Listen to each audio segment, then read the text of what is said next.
one has to turn now to new models to go to new heights.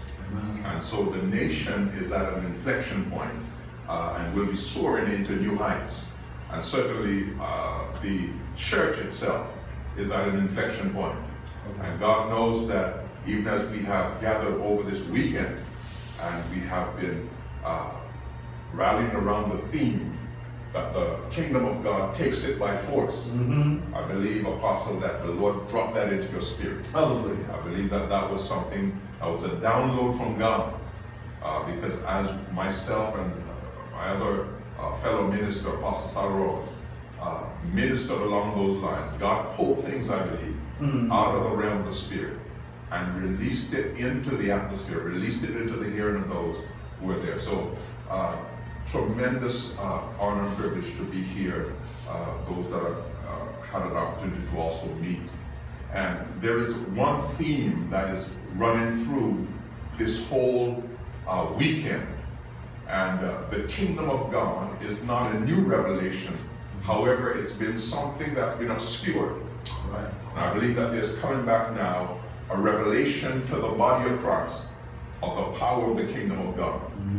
And so Isaiah would have seen this in a prophetic sense so many years ago when he prophesied that the mountain of the Lord's house shall be established in the top of the mountains. When he said all nations shall flow into it. And so what we begin to see is, as Paul says, that the church is the pillar and ground of the truth in the earth. Amen. It is the pillar and the ground of God's truth in the earth. And we know that it's time now for us to begin to think kingdom, begin to understand the kingdom of God, begin to allow the power of the kingdom to influence our lives. And the church is an agent. The church is an ambassador. The church is an agent of the kingdom of God.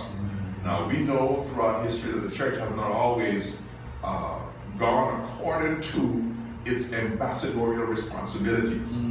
And we know that in the natural, when an ambassador begins to go off course, what you do, you have a recall. What God does in a case like that is that he has a reformation. He reforms the church. He brings the church back in line, back in alignment with its destiny, with its original mandate, so to speak.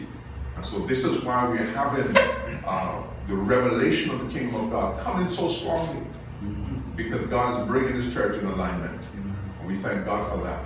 Thank God for you, Apostle. We thank God for your obedience and for the preparation that God has made through you over the years. As I observed you over this weekend and began to see how you maneuver, how you move, and how the Spirit of God uses you, I begin to realize that God is connecting people across the earth, across the region, that have been prepared somehow for a time such as this.